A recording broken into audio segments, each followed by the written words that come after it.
from football. I just wanted to ask you, DJ Reader just talked about the intentionality of you as a person, how you connect with each and every player. Just wanted to get your thoughts on where that came from you, because all of these players just speak to that character quality about you. I don't know I don't know.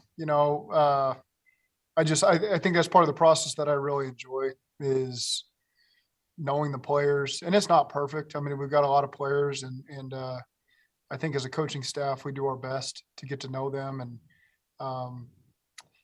I think that's where it all stems from. If they don't have trust in you and believe that you've got their best interests at heart, then sometimes in these difficult moments, it gets hard to communicate with people. And so that's just where it stems from. I like forming relationships with guys and knowing what makes them tick, and going through the tough times and the good times with them. Thank you. Mac, do you have an update on Trey Hendrickson, if he'll be available this week? He's progressing through the concussion protocol in a positive manner. So again, it won't be fully clear today, but he's progressing the right way. Zach, what about Josh? Josh will be limited today, so we'll get him going this week and see how he feels as we get to practice.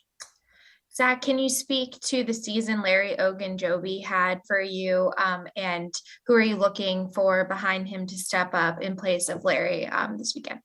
Yeah, I mean, Larry really laid it all out there for us this year, and this is his first year with our organization. Couldn't have been happier.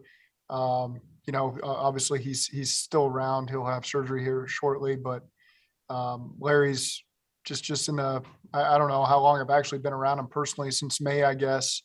I've really, really liked him, respect his work ethic, respect his leadership. He's not a loud guy. He's a quiet leader, but guys respect the heck out of him, man. And he knows how to practice. He knows how to go through the process.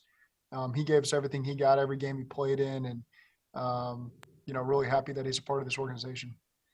Zach, can the success you had on the road in the regular season carry over to here, or is this just a completely different animal because it's the playoffs? Sure. It's everything we've done in the last 6-7 weeks. Certainly we feel that, we think we've made progress as a team, and we really played our best football down the stretch of the season. So absolutely, I think that carries over. Obviously, the crowd noise plays a big factor in affecting the offense. Is there anything that affects the defense as far as playing on the road, makes it tougher for a defense to play on the road?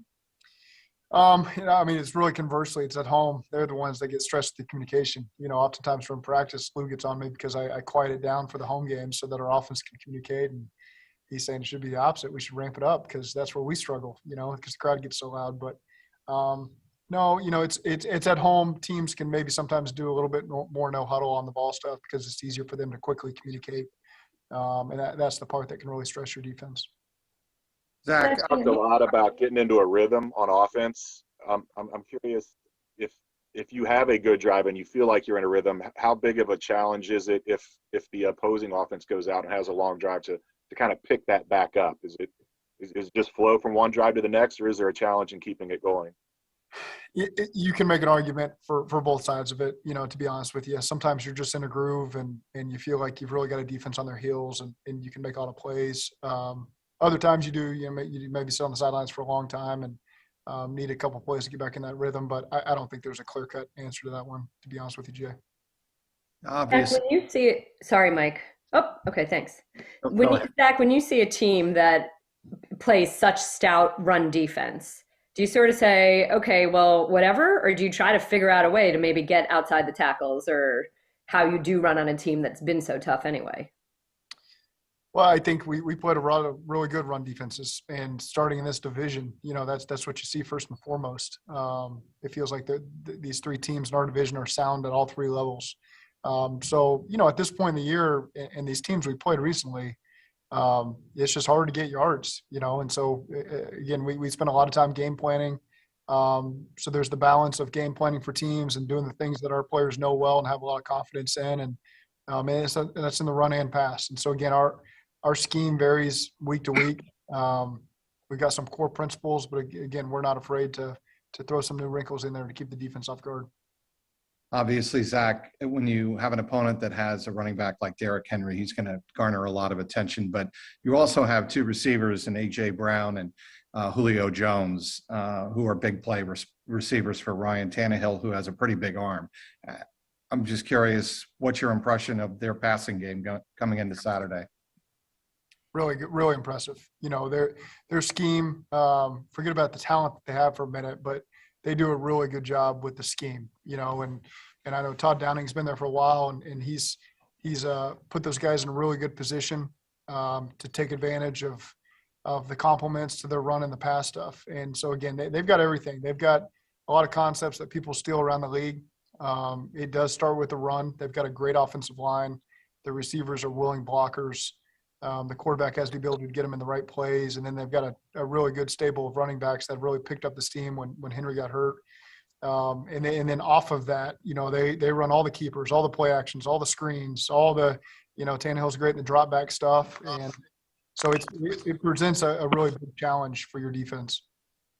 Back to your offense, when you look at the balance between the run game and the pass game, like you can't throw the ball 60 times every game in the regular season, but in a postseason situation, is there such an emphasis on that balance, or do you have more freedom to maybe skew farther in one direction because it's a win or go home situation?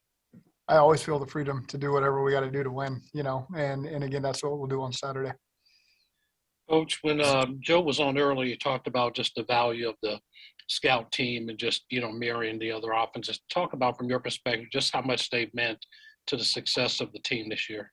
Yeah, I'm glad he said that, because we do have a tremendous group of guys, and a lot of them have been here, you know, for a while now. A couple new guys have shown up, you know, in the last 8 weeks or so, but it really is a great group that understands that they're a big part of what we do, even though they don't necessarily get the reps on game day.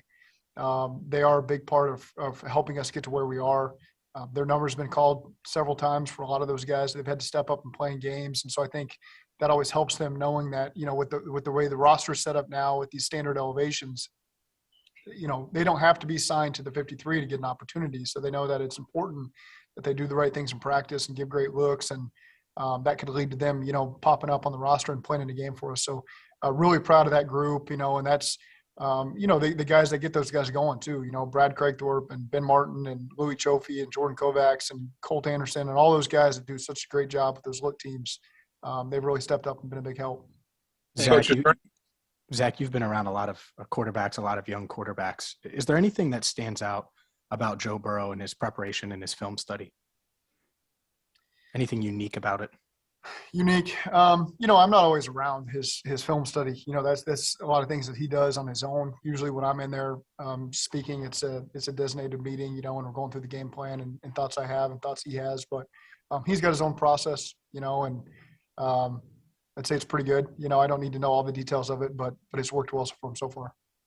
Coach, is there any value to reviewing last year's tape, the 31-20 win, or have things changed so much for both teams that it's really not very valuable?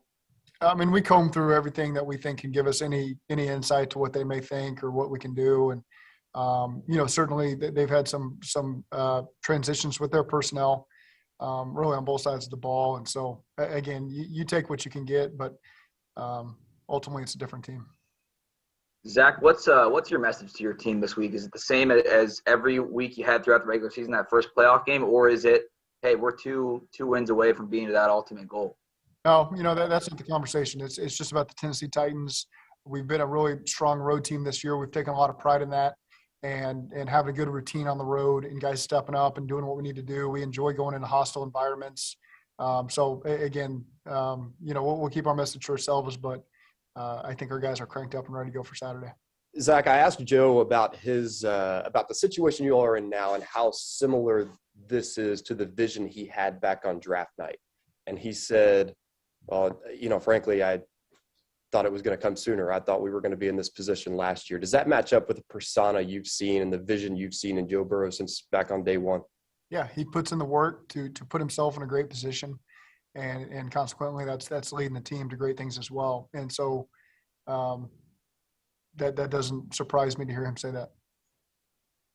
Working as closely as you did with Ryan Tannehill and for as long, can you glean anything from that, tendencies in certain situations? Or, I mean, I know it's all about the tape and the film and the scheme, but from a personality standpoint, really knowing a guy, does that help at all? It goes both ways because I know what he's capable of, and so, and I haven't been with him since 2015. That's like a lifetime ago. He's had a whole different career really since we've been together, 6 years now. But I had a tremendous 8 years being around Ryan Tannehill. I probably got a stronger library of all the throws and all the catches he made over and all the runs he had over those 8 years than maybe he does, because as a coach, you end up watching those cut-ups all the time. But, he's smart. He was pre-med. He used to miss practice in college because he had the pre-med classes he had to take. And so he'd miss the Wednesday practices. He was always capable of knowing the entirety of the offense and what the coaches wanted out of the system. He's got the arm to make all the throws. He could play receiver in the NFL if he had chosen to do that. He's one of the best keeper quarterbacks in the league. I've always thought that for the last 10 years now. When he's on the perimeter on these nakeds, there were years he went 28 to 29 in the keeper game, so again, he's a tremendous quarterback. It's no surprise. He's helped that team get into the position they've been in these last couple of years. He really executes that offense at a high level, and he can make your defense pay if you let him. And so, they've got the right quarterback on board there. I was going to ask, do you have a favorite Tannehill story that you'd be willing to share?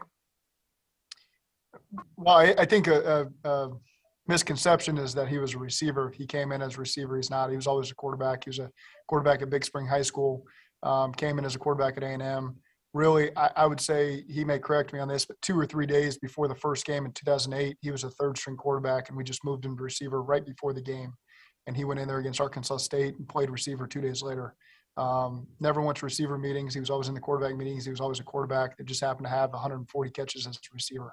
So, there's a lot of routes we run here today that I often think back to routes he ran as really those great examples of doing it. And then there's obviously a lot of great runs. He had the third play of the game at Silicon State. He had a 65-yard touchdown run one year. So he's got that athleticism. And then as a quarterback, obviously he led us to 7 straight wins over Texas, Nebraska, Oklahoma, and RG3 at Baylor. That was one of the better memories of my coaching career. So been around a lot of great moments with him, and he and his wife Lauren are tremendous people. And I've always pulled for him except for this Saturday.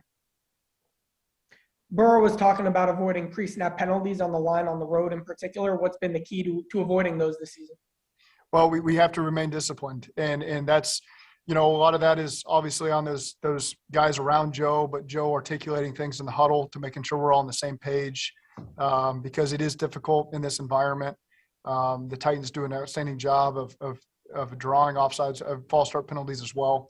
So we got to be really dialed in there also. So, that's always a challenge, especially in these road playoff environments where the noise gets really loud and everyone's got to be extra tuned in.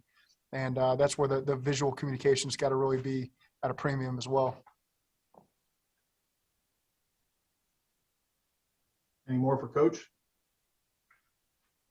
All right, Coach, thanks for your time. I'll let you go. Thank you. Thanks, Coach. All right.